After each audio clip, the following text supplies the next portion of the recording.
Hei, tere kõigile kuulajatele, aga ka vaatajatele. Tänases osas oleme ka videopildis, mis on väga tore. Ja mul on hea meel tutvustada enda kõrval Eesti tippsportlast, kahevõistlejat Kristjan Ilvest. Tervist.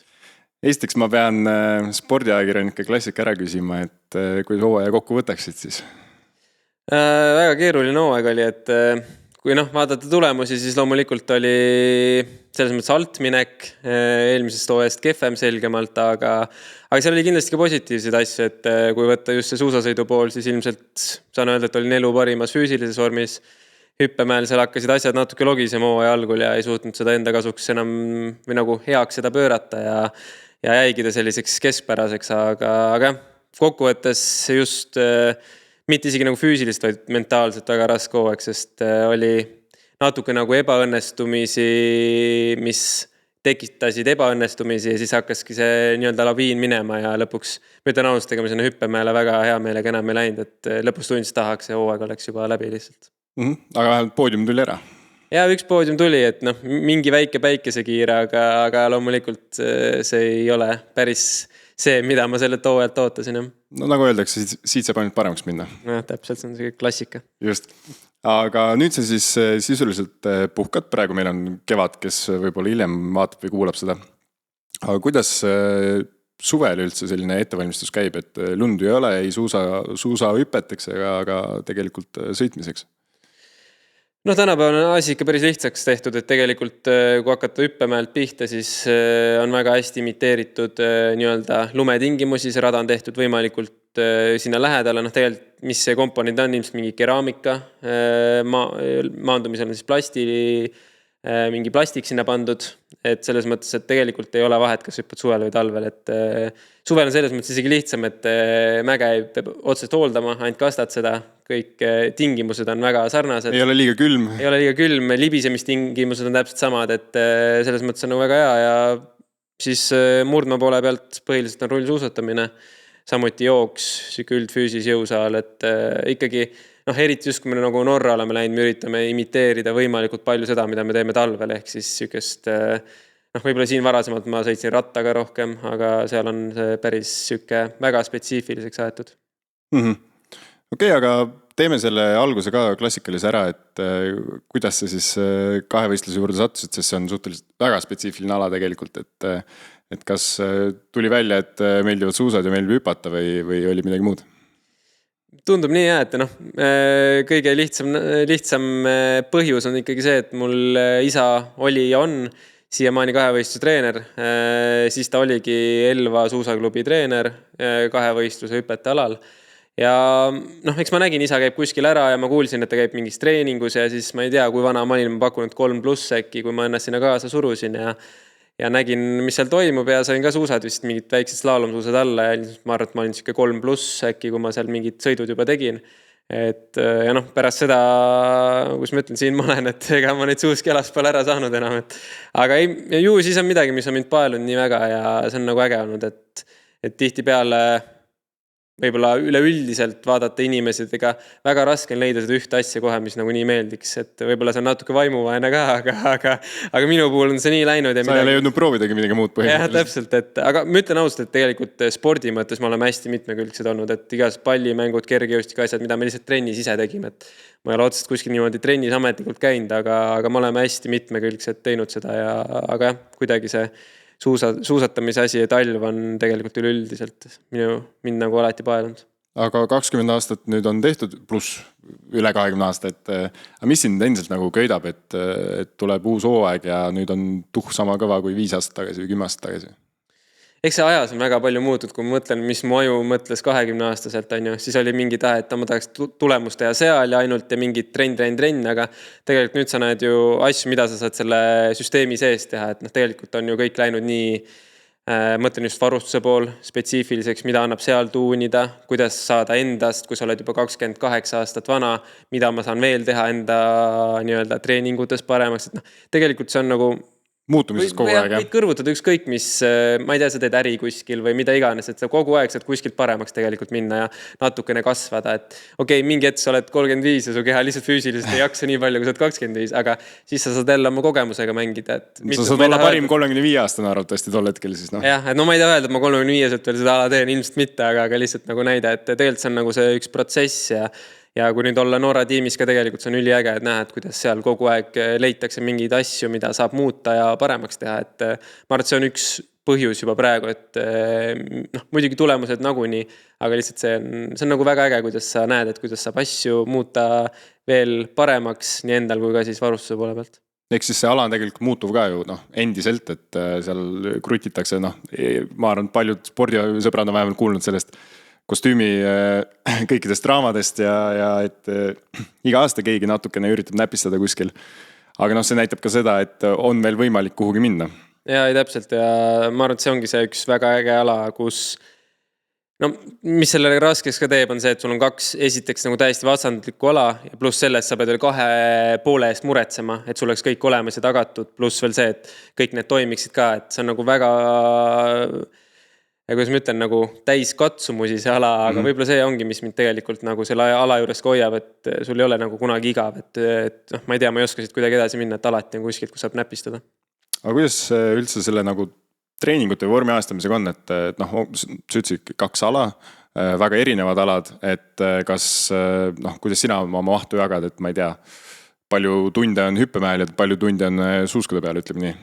No vastavalt vajadusel, et tegelikult kui ma Norra läksin, ma olin nagu suht hüppaja, kes suusatas ka, on ju. Kui sa võtad nagu üleüldist seda taset, et aastatega 5 aastat on nüüd seda väga palju üritatud muuta niimoodi, et see osakaal oleks seal suusatamise peal, aga sa ei saa kunagi nagu lasta sealt protsentuaalselt neid väga nii-öelda lahku, et kui sa seal 55-45 hoiad või 60-40, see on nagu maks, et sa ei saa treenida, et ühte ala ma põhimõtteliselt üldse ei treeni, siis see on teada, et see kaob täiesti ära. Et see on väga nagu ongi süke balansi leidmine, tunnetuse leidmine, kus on piirid, et võib-olla see aasta ka, et miks ma hüpetel natuke ka järgi andsin, et see rõhk on olnud natukene murdma peal ja see on väga lihtne näide, et kui sul jalas ei ole sükest tunnetust ja särtsu, on süke puhas toores nii-öelda jõud või siis suusa aeglane lihas, siis hüppemel sa vahepeal tunned, et ma nagu ei ole nagu oma kehas, et see teebki selle järjekordselt selle ala väga nauditavaks, aga samas ka väga keeruliseks, et kus lähevad piirid ja see kompamine on nagu lõputu teema seal. Aga kui sa ütlesid, sa oled rohkem hüppaja ikkagi või kas sulle endale nagu sobib hüppamine paremini? Ja ma ütlen, mu füüsilised eeldused on rohkem nagu seal. Ehk siis siit järgmine küsimus, et kas sa ei ole mõelnud, et lähed Arti Aigrale näiteks konkurentsi pakkuma lihtsalt hüpetes kas või Eestis meistrikatel?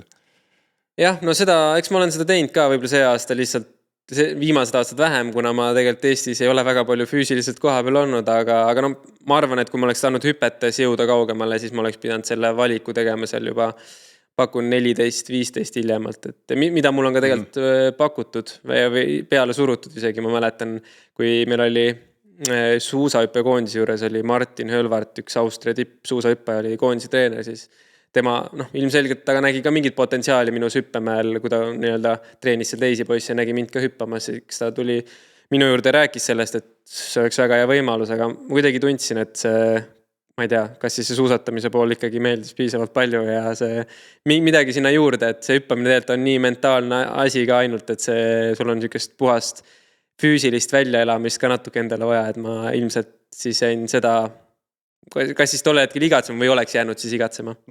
Aga oled Eestis olles näiteks mõelnud ka selle peale, et läheks äkki Martin Iimaga mingi tiimide sprindivõistlusel korrakski võistlema? See oleks huvitav, see oleks huvitav. Põnev oleks näha tegelikult ju. Ma praegu tunnen, et praegu oleks nagu päris äge võistleda, et võib-olla 5 aastat tagasi mitte, aga hetkel küll, aga ma ei tea.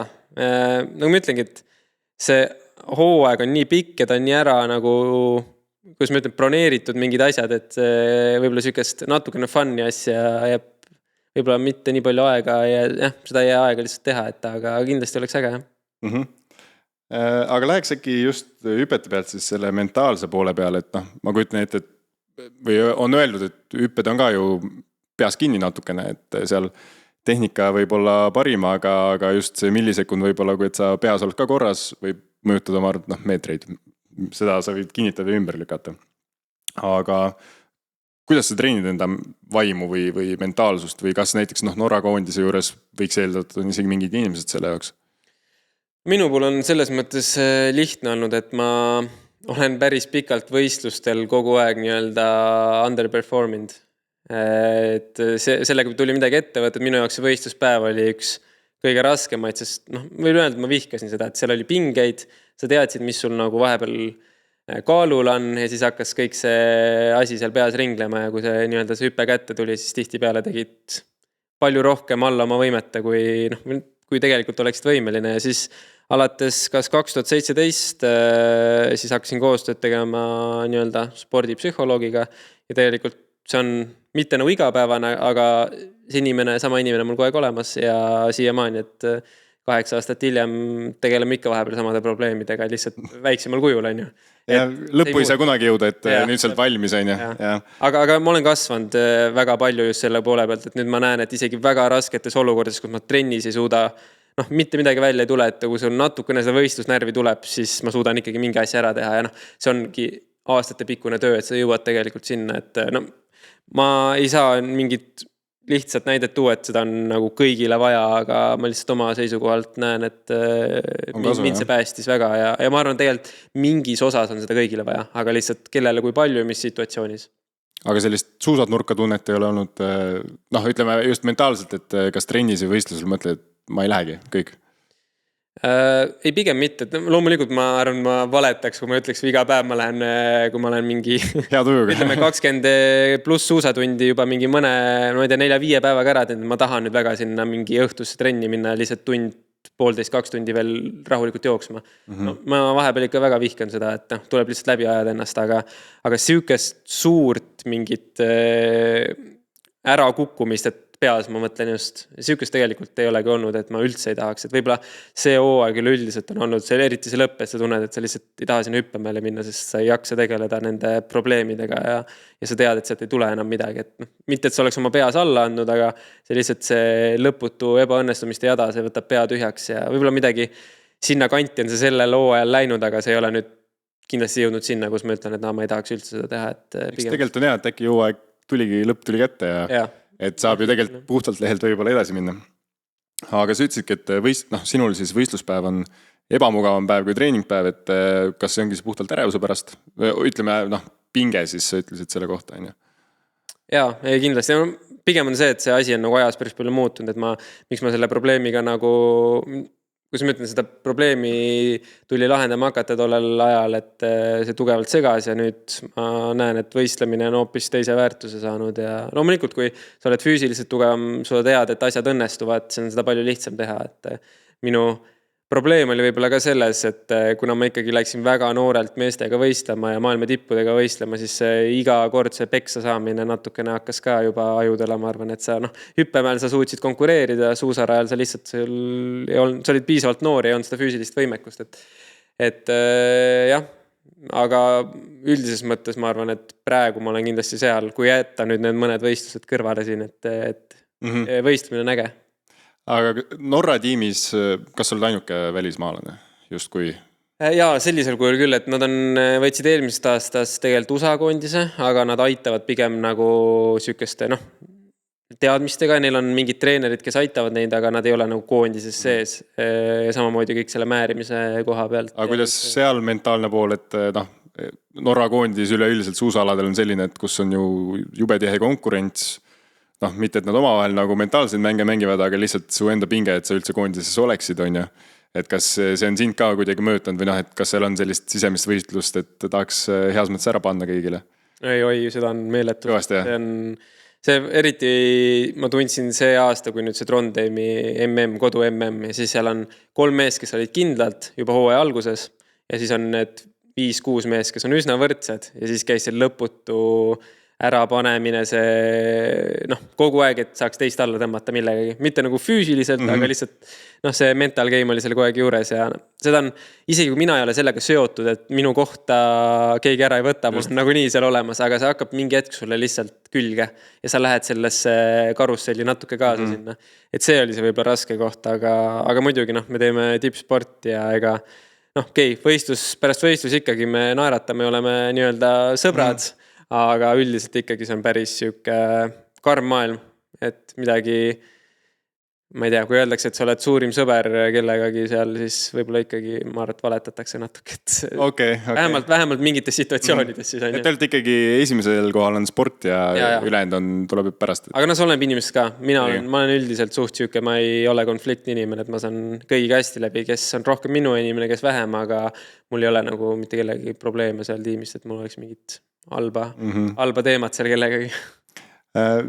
Sa oled teine siuke suusasportlane siin üldse podcastis ka ja ka teine, kes teeb YouTube'i, et kas näiteks see YouTube'i tegemine, enamasti selline vlog või ülevaade mingitest võistlustest, et kas see ka mängib rolli nagu selles pinge maandamises või üleüldiselt sa tunned, et sul on mingi muu tegevus, millega sa saad nagu ennast rakkes hoida? Mingil määra kindlasti, eks. Mis see põhjus on üldse, miks sa teed seda YouTube'i?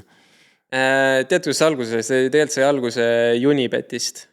Et meil tekkis koostöö seal ja siis see oli nagu üks nende soov, et ma võiksin teha sellist asja ja ma ütlen ausalt, ma ise nagu ei ole mingi väga vlogija tüüp tegelikult ja ma tunnen siiamaani, et mul ei ole seda järjepidevust, aga kui ma midagi teen, siis ma ikkagi teen, aga see on tegelikult pigem just nagu minu puhul vastupidi, et ma ei teinud seda selleks, et nüüd midagi endale võib-olla juurde võtta, aga see nagu kasvas välja ja nüüd see on natukene minu nii-öelda elu osaks saanud, et ikkagi kui sa lähed kuskile, sa võtad kaamera kätte, et ma ütlen mõned aastad tagasi, ma oleks kunagi seda teinud. Ma ei ole väga palju see, kus ma võtan telefoni kätte, ma nüüd pean kindlasti postitama või filmima midagi.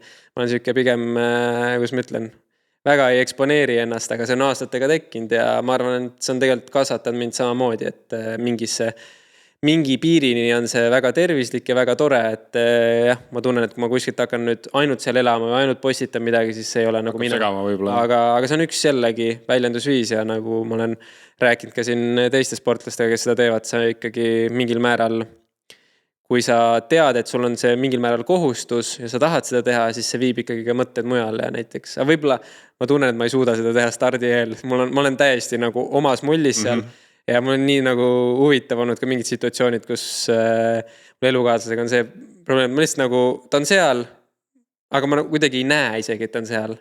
Et siis kõnnid nagu põhimõtteliselt mööda, et see näitab, kui nagu fookus, siis ma nagu pärast ütlen, et sorry, et ma tõesti nagu, et ma olen lihtsalt täiesti omas maailmas praegu ja see ongi see mõnikümmend minutit enne võistlust ja pärast, kus ma lihtsalt on pea kas siis natukene laiali otsas selle koha pealt, mis ümber nii-öelda minu toimub, et oledki omas mullis, et võib-olla ma olen selle koha pealt võib-olla erinev, et ma ei suuda väga enne ja pärast võistlust seal kaameraga väga adekvaatselt toimetada. No see on tõesti võrdlus, kui Martin Himaga võrrelda, et siis tema on täpselt see, kes meil räägib kaamera 10 minutit enne, et peaks riideid hakkama vahetama ja pärast tuleb ka otse rajalt ja hingeldab. Aga see on nagu väga tore vaadata, aga ma ütlengi, et võiks natukene ise ka suuta ja proovida seda teha. Et ma lihtsalt unustan ära, et ma pean seda tegema, et ma olen nii oma mõtetes. Vähemalt kaamerahirm on sul ikkagi väiksemaks läinud arvatavasti ja läheb mugavamaks ja eks see kasvatab võib-olla teistmoodi sind lihtsalt. Ja täpselt, ja vaata üks asi on see, et eks neid intervjuus ja sellise spordiintervjuus on antud päris pikalt elus ja päris mitmeid kordi, aga see on natukene teine ikkagi. Ja ma tundsin algul ka, kui ma kaamerata läksin, siis hakkas sükest võib-olla nagu intervjuu laadset asja tulema, et nüüd sealt ka suudad kuidagi nagu rääkida nagu päris inimene. Aga kas sa üldse oled saanud sellist treeningut ka, kuidas kaameraga suhelda või kuidas sportlasi üldse nagu kasvatatakse? Ma ei tea, Norraski tegelikult on ju arvatavasti pinge, rääkisime, et seal koondises on konkurents, et kas koondise juures on keegi meedia inimene, kes alati nagu on igaks juhuks käe kõrval? Päris otseselt selle funktsiooniga ei ole, aga eks meil ikka läbi siin aastatel igast meediakoolitusi ja olnud eriti, kui me olime nooremad, kui meil oli mingi siin punt, et siis räägiti neid asju rohkem, aga meil on ikka neid sotsiaalmeedia inimesi, kes aitavad teha ja midagi postitada või eks neid juhuslikke kordi ka, kui on kuskilt mingit kiiret videot vaja või et tegelikult neid inimesi on vaja ümber, et sa võid ise teha, aga nagu ma ütlesin ka, et paljud sportlased tegelikult isegi kui nad teavad, et neil on vaja midagi teha, nad on selles mullis ja kui sul ei ole seda inimest parasjagu, kes ütleb, et kuule, et nüüd oled selles kohas, paneb mütsi sirgeks ja teeme nüüd ära asja, et tegelikult need inimesi on nagu koondiste juurde väga vaja, et see võtab juba sportlastelt endalt nii palju nagu mingeid pingeid maha, et kui sa unustad või sa ei ole kuskil parasjagu mingit asja saadaval sul käe pärast telefoni või kaamerat, et sul on inimene, kes aitab selle ära teha, mis on tegelikult väga oluline. Ja kõik ei ole võib-olla nii avatud kui sina ka, Jah, võib-olla küll, et ega ma ütlen ka minu võib-olla see avatum pool on avanenud mingil hetkel ka, et ma ei ole kunagi kartnud kaameraid, aga just võib-olla see sinna flow on natuke rohkem juurde tulnud lihtsalt. Aga noh, nüüd tulles tähelepanu juurde, siis sa oled ikkagi Red Bulli atleet ja kuidas üldse nagu, kuidas üks noor sportlane saab Red Bulli näiteks sportlaseks? See on hea küsimus. Ja ma arvan ikkagi, et ise sai selles mõttes ei lähe, ei küsi, et kuule, et tahaks saada. Et minul vist hakkas see protsess kuskil 2022. aasta jaanuaris pihta, kui ma kuulsin, et mingi huvi on.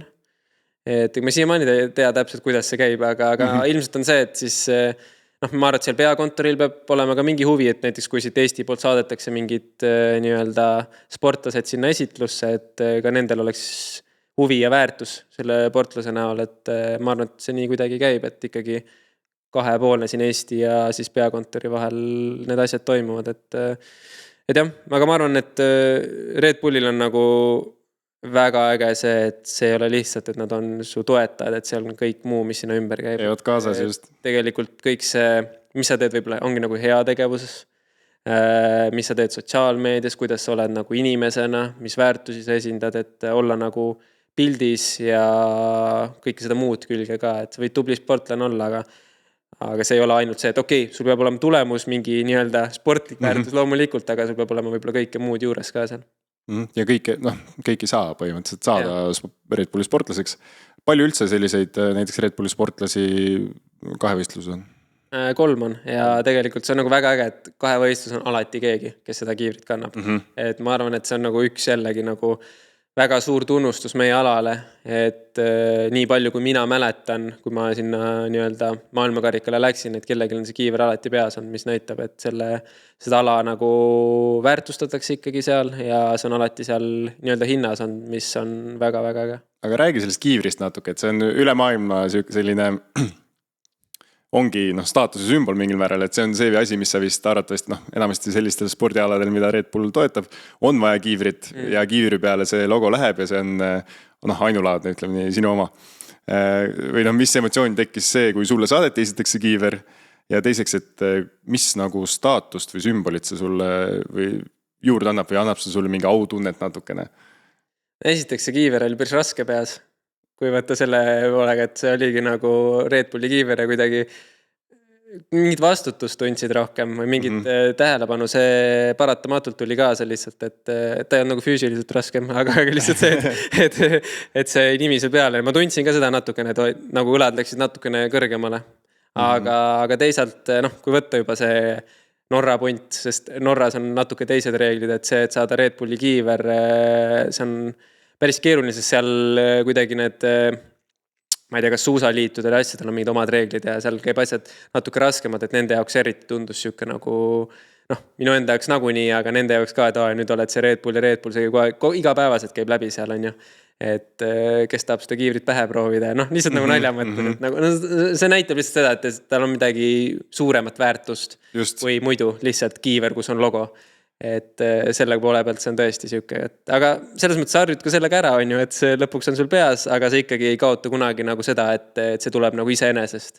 Et see on alati midagi, kus ma ise tunnen, et ma pean olema parem, kui ma olin eile. Et see on ka nagu selle koha pealt väga, väga äge, et see ei ole lihtsalt sümbol, vaid see paneb ka nagu sportlasena ennast iga päev rohkem pingutama ja mõtlema, kuidas ma saan olla spordis parem ja üleüldiselt nii-öelda elus. Aga kas see oli sinu jaoks ka nagu enne siis seda teadmist, et sa üldse saad selleks atleediks nii-öelda, Red Bulli atleediks, et oli see sul väike selline motivaator ka?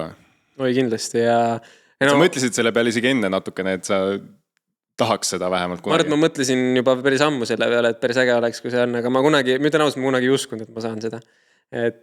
Aga aastad läksid oma rada ja hakkas, kuidagi läks endal paremini ja kõik see, et kui üks päev see kätte tuli, siis ma nagu olin natukene üllatunud, aga teisalt jällegi, kui mõelda minu nagu karjääri peale või elu peale tagasi, siis ma kindlasti tunnen, et mitte ainult ma mõtlen nagu Red Bulli pool, vaid üleüldiselt asjad tegelikult ei ole nagu lihtsalt tulnud, et kõik on mingi peale pikki 10 aastat ütleks isegi, nüüd saab öelda, et see on kuskilt see protsess on jõudnud nii kaugel, et mingid asjad on tulnud ja siis sellel hetkel sa nagu ei mõtestada enda jaoks ära, et aga kuidas see nagu minuga juhtus, aga noh, tegelikult asjad vaata juhtu niisama, et see on mingi protsess olnud ja selles mõttes on nagu võib-olla, kui võtta kokku, siis see lihtsalt ilmestab kõike seda nagu higi, tööd ja vaeva, mille nimel sa oled väga palju asju ohverdanud elus, et seda saada ja näed, see on jällegi üks minu unistustest sai teoks ja see näitab, et lihtsalt tuleb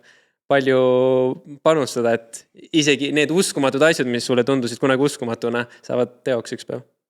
Just, ja rääkides veel natukene seda tausta, et siis Red Bull toetab väga palju ekstreemsporti justkui või sellega sarnaseid sporte.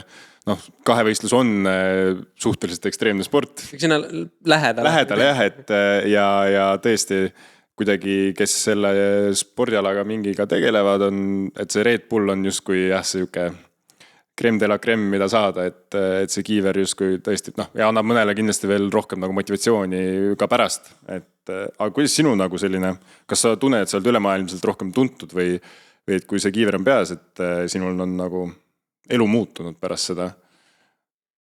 Just kuidagi väljapool, et endal on au küll ja võib-olla tunned ise seda pinget, aga et kas päriselt sinuga kõneldakse rohkem taha peal, et sa oled Red Bulli atleet? Ei kindlasti, ma arvan just selle koha pealt, et eriti nendes siseringkondades, kahevõistlus, suusahüpped, kes ikkagi seda asja teab, et see ei tule nagu lihtsalt, et sul peab sportlasena mingi väärtus olema.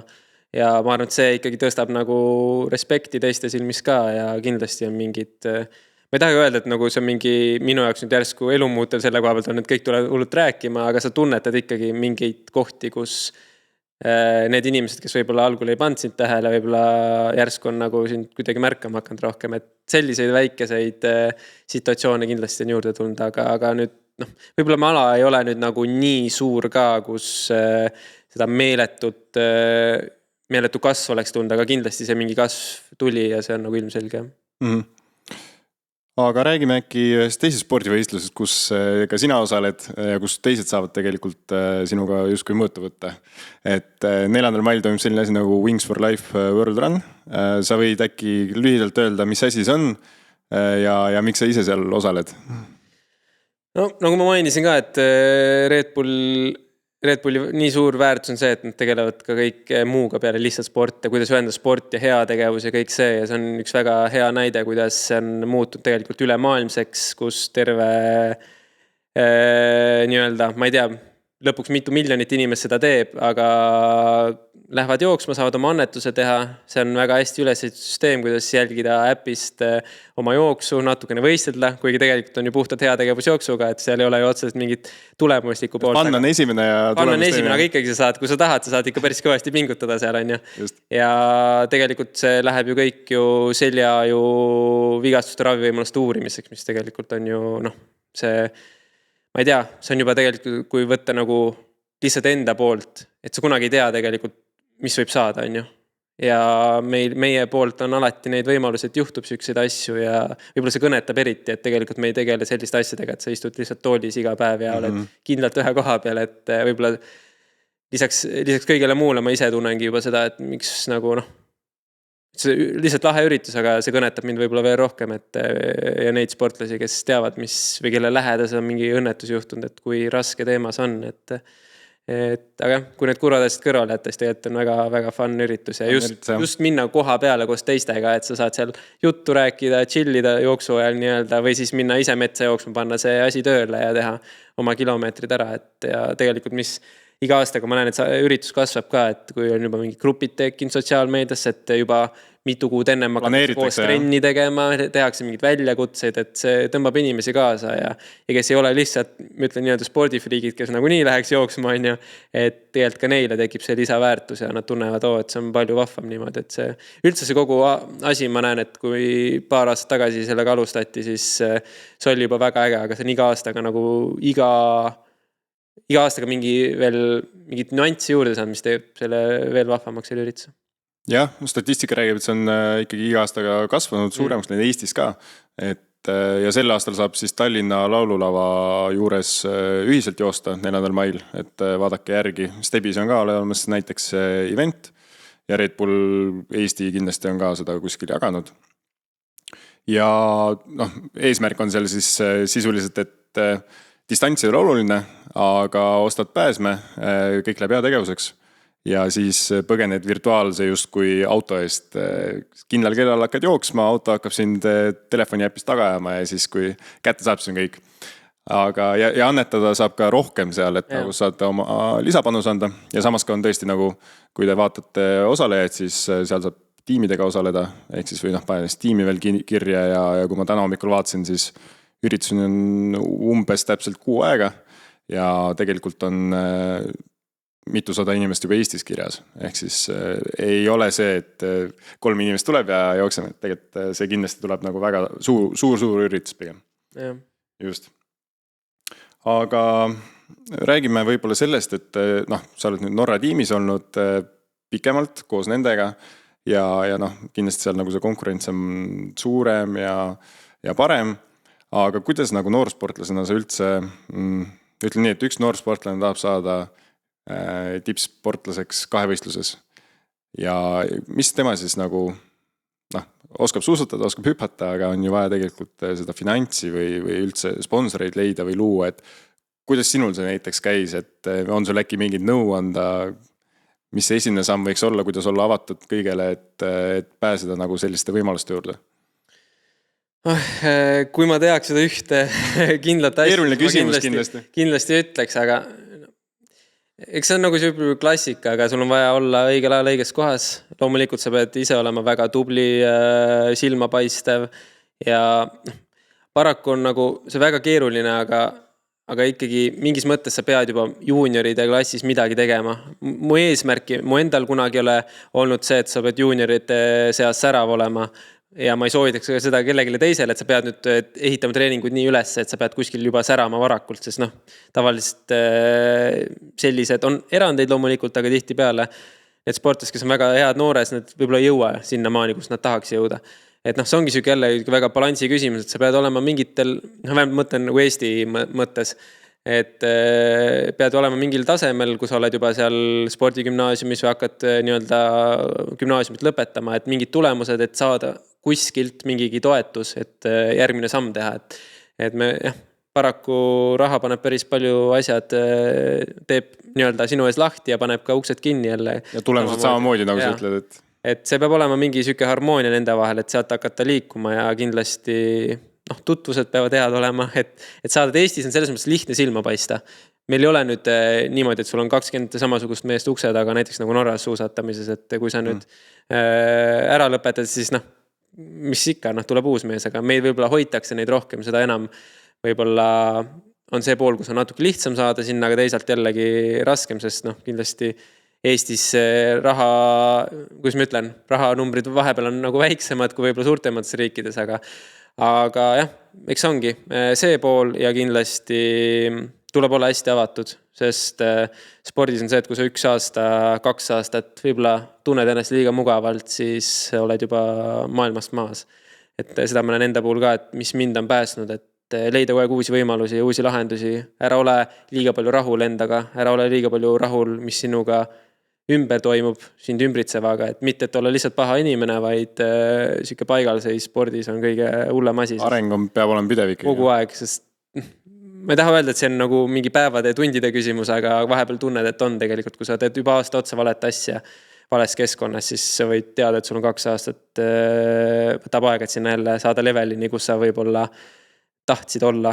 Et see on karm maailm, aga ma ütlengi, et see on pikk jutt, aga see on lihtsalt sellised väiksed kohad, kus ma saan anda oma kogemuse pealt mingit nõu, et see ei olegi ühtset valemit ja lõpuks paneb, ma ei usu nagu väga palju saatust, aga mingid asjad paneb ka see paika tegelikult, et sa oleksid just selle koha peal selles seisus, kus sa saad mingi järgmise sammu teha ja need ebaõnnestumised samamoodi, et need tekitavad jälle uusi võimalusi tegelikult, et sa näed, et asjad ei toimi, sa pole rahul ja uusi asju otsima, et nii see paraku on ja Norras samamoodi ma näen, et 1-2 aastat kogu koondis valitses seda maailma, 2 aastat hiljem teised tulevad järgi, võib-olla mingil hetkel natukene mugavaks oma asjadesse kinni ja oled juba maas, et võib-olla lihtne kokkuvõttev see, et julge siis asju muuta ja unistada suurelt ja neid ka nii-öelda täita siis, et mugavus ei ole see hea koht, kus olla spordis. no siit sain tsitaadi kätte küll. Aga noh, kas sa oled mõelnud ka korraks, et kui sa peaks oleks jäänud treenima näiteks soolo ehk siis üksinda justkui Eestis, et kui palju see kõik nagu erineks või sa arvad, et tegelikult üksi oleks ka võimalik olnud pusida sinna tippu ja võistelda norrakatega?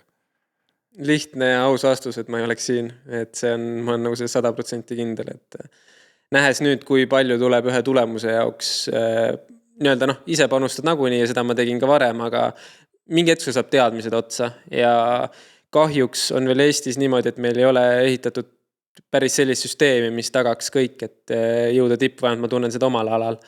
Ja mis on minu eesmärk olnud ka, et kui nüüd noored tulevad, et mul on nii palju rohkem teadmisi, ma saan siit edasi anda, et kuidas lõpuks ehitada ka Eestis see süsteem üles, et me ei peaks otsima ainult neid võimalusi välismaal. See on nagu tore küll käia seal ja ma tunnen ka, et tänu minu sammul on ka mingid sportlased julgenud minna ja proovida, et näed, see asi toimib tegelikult ja minna ja teha samat asja, mis on väga äge, aga suurim mure on see, et kuidas me saaks meie enda riigis asjad nii palju toimima, et me ei peaks otsima neid inimesi välismaalt, et tuua uuendusi sisse on alati, aga tegelikult peaks olema mingi kindel süsteem, mis meil ka nagu endal toimiks.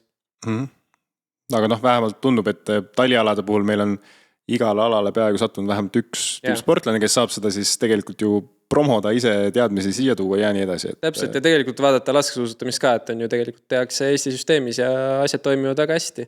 Populaarne. Et see ei ole ainult nagu üks näide, et mingi välismaale kõik tuleb, et see ei ole ka kindlasti see, et aga just minu jaoks ja ma näen ka näiteks, võib-olla võtame Arti mängu veel, et meie alal lihtsalt võib-olla ei ole piisavalt teadmisi siin enam ja pole olnud võib-olla mingi 10-15 aastat tegelikult, et mingil, kui meil soomlased tulid siia sisse, vahepeal aitasid asju teha treenerid, et aga just maailm liigub seal meeletult ja üks asi on kõik see pool, mida nagu varustus, teadmised, kõik see, aga tegelikult kui sul ei ole mehi, kelle järgi teha intervalli, kes on sinust tugevamad või kes teevad asju paremini. Konkurents kasvatab. Täpselt, et ma näen juba selle pealt, et sa saad juba sealt iga aastaga paremaks, sest sul on kellega võidelda. Just. Aga räägime natuke siis, jätame selle spordi nüüd kõrvale, äkki väljaspool elu ka, et mis sa, ma saan aru, et sa puhkad tegelikult, ütleme nii, paar nädalat võib-olla aastas korralikult. Aga mis sa siis teed? Milline su elu välja näeb? Tegelikult, ma ütlen ausalt, et kuigi reisitud on mega palju, siis tegelikult ikkagi kevadel tahaks kuskile reisida ja teha midagi sükest, käia natuke, kas või mingis suurlinnas natukene kultuuri nautimas, kui siin Euroopas käib või siis minnagi täitsa kaugemale, puhata, välja lülitada, teha neid asju, mis pähe tuleb, et tegelikult, ma ütlengi ausalt, ma olen selles mõttes nagu võib-olla natuke hobide vaene, et ma nüüd on mingi kindel asi, kui nüüd hooaeg saab läbi, et ma lähen tegema, ongi, et minna veel kuskile reisima, avastama asju, head sööki nautida kuskil, mitte lihtsalt süüa neid igavaid asju, mis sa sööd tegelikult 11 kuud muidu on ju. See asi väga meeldib ja kindlasti ühendada kuidagi ka natukene siuke sportliku vaba aja veetmist, et proovisin surfi nüüd hiljuti, mis oli väga algeline, aga väga äge. Et kindlasti tahaks seda edasi veel proovida ja ma ütlengi selliseid pisikesi asju elus juurde võtta, mis tegelikult ei tundu nüüd mingi väga erilised, aga võib-olla minu jaoks erilised, mida ma tegelikult ei ole nende 20 aasta jooksul teha saanud, sest lihtsalt ei ole aega olnud, aga et avastada uusi asju, sest mulle väga meeldib mitte teha neid samu asju, mida ma teen, sest spordis peab neid nagu nii tegema, et võtta jälle mingi uus asi ja proovida. Et profisportlase elu ei olegi võib-olla nii glamuurne, nagu võib tunduda, et sa oled justkui oma kohvriga kogu aeg ägedates kohtades, mägedes ja nii edasi, et tegelikult sa ei satu sinna kõrvallinna kultuuri nautima, vaid võib-olla lennukist lennukisse ja nii edasi. Ja? Pigem selline elu, et kes muidugi suudab võtta veel endale mingid päevi või nädalaid niimoodi hooaja keskel, aga mina ei näe, et ma suudaks seda, et teha seda maksimaalselt, et see on päris keeruline. Ja nagu täpselt samad hotellid, samad lennujaamad, samad hüppame, et ütleme 10-15 aastat seal nagu väga-väga igav, aga ikkagi inimesed teevad seda ja pole ainult minu alal, see on täpselt ükskõik, kes võtta kergejõustikut. See on töö sinu jaoks ikkagi iga lõpp. See on töö ja sa teed seda, aga jah. Ei, selle kindlasti on omad võlud ka. Kindlasti. Aga teeme nii, et ma küsin su käest mõned nüüd lihtsamad küsimused, lühemad küsimused, sina vastad kas just nii kiiresti, kui sa tahad, aga nii lühidalt kui võimalik ja vaatame, mis vastused tulevad. Kõigilt ma küsin, mis on sinu jaoks heaolu? Olla perega. kui sa poleks kahevõistleja, siis kes sa enda arust oleksid? Kui spordis, siis ilmselt mingi kergejõustikuala tegelane. Ja kui Tunned seda geeni enda sees ikkagi? Jaa, mingi spordiväljund peab mul olema. Väga hea. Mitu korda oled hüppemehel kukkunud? Olen ikkagi päris mitmel korral, aga tui ei ole mingit meeletuid vigastusi õnneks olnud. Kumb annab parem tunde, üks hea hüpe või üks hea suusasõit? Pigem vist ikkagi hea hüpe, kui sa oled väga kaugele hüpanud ja saad selle emotsiooni välja. Üks laeng korraga vist. Üks emotsiooni laeng välja lasta ennast. Just. Milline on võistluspäeva hommikusöök? Kaarelpuder. Siis suusatajatega ei erine väga. Sul on 30 minutit aega, et mingi treening teha või aktiivne liikumine. Mida sa teed? Kindlalt jooksma. See on asi, mis on alati mulle meeldinud teha. Aga mida sa pärast 30 minutit siis tunned, et sa oled saavutanud või kas pea läheb selgemaks, mida iganes, mida? Ongi värske õhk, oled saanud jalad tööle panna ja võib-olla mul lihtsalt füüsiliselt ka jooksmine sobib rohkem ja mul alati tunnen, et see annab eriti minna just välja lindi peal 30 minutit on väga teine väärtus, et see on pigem süük, et sa pead seda tegema, lähed, aga minna välja, eriti kui hea ilm on, see on alati mingi, see on lihtsalt nagu mõnus tegevus. Lindi peal 10 minutit võrdub 30 väljas. Jaa, täpselt. Ma olen lindi peal vist 2,5 tundi järjest jooksnud. Ma olen maratoni lindi peal ära pea. See on ikkagi väljakutse. Kõlab tegelikult õudselt, aga on ka õudne. Aga hea treening vähemalt, et ei ole üldse, seda peab tegema ilmselgelt. Kui vaja teha, siis tuleb ära teha. Ise ei võtaks selle väljakutse vastu. Aga mis on lemmik snäkk pärast võistlust? Midagi magusat ilmselt, et me oleme täitsa võtnud mingi Snickersi bar, läheb väga hästi. Parim viis võistlusõhtul lõõgastamiseks? Mingi sarja filmi vaatamine, kõige süke, kus ei pea mõtlema mitte millega vaid peal. Isegi sellise sarja või filmi vaatamine sa näinud oled. See lihtsalt aju puhkab. Aju puhkab ja sa tead, mis sealt tuleb on juba, et aga mis on nagu siuke väga-väga hea sari, et sa ikka naerad või on tore.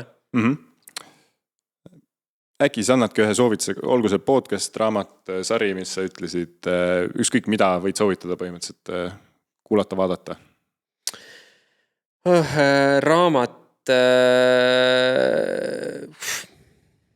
Raamatul ma lugesin sellist raamatut just hiljuti, jumal küll, ma pealkirja nüüd võin eksida, aga et kas ta rääkis sellest, ma võin nimega eksida, aga kas oli, ei ta ei olnud. Me saame selle pärast välja uurida ja descriptionisse panna. You can't hurt me, kas see võib olla see? Mul nüüd see mehe nimi ei tule meelde. Goggins. Jah, täpselt, see mees, vist on You can't hurt me. Midagi sellist, jah. Jah, ja see oli ikka selline lugemine, mis võttis mõtlema, et näha, et mida teeb üks tahtejõud tahtmine inimesega, et vaata, pole ammu sellisest raamatut lugenud, kus sa saad nagu aru sellest, et kui võimekad on inimesed tegelikult, kui nad tahavad olla. Ja muidugi tema keskkond ka, kus ta kasvas ja kuidas temast sai see, kes ta oli, aga see oli üks väärt lugemine. Ja äkki on sul üks selline rutiin päevas, mis sa arvatavasti iga päev teed, mis hoiab sind nagu värskena?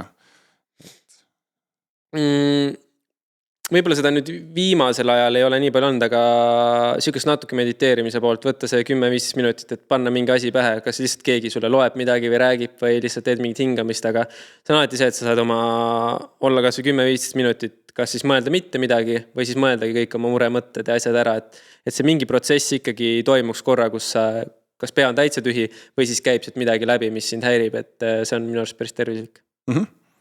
Väga hea. Aga minul on selles suhtes küsimused otsas. Ma arvan, et elagem kaasa kahevõistlusele. Vaadakus Kristjan järgmine hooaeg loodetavasti teeb häid tulemusi. Ja minge osalege siis Wings for Life World Runil 4. mail. Vaadake see info üle. Ja ma ei tea, äkki sul on veel midagi lisada, soovitusi, mõtteid? Ma ei tea, liikuge väljas, ülimõnusad ilmad on, see on ärge, nii palju kui võimalus on, ärge toas olge, nii et praegu on tõesti nauditavad ilmad ja kevad on selleks, kus on näha, et inimesed tulevad välja tänavatele ja naudivad seda, nii et kes saab, tehke seda. Mis on väga positiivne, just. aga aitäh kuulamast ja ka vaatamast, kes vaatasid meid. Mina olin Ott ja minuga oli ka vist Kristjan Ilves. Aitäh!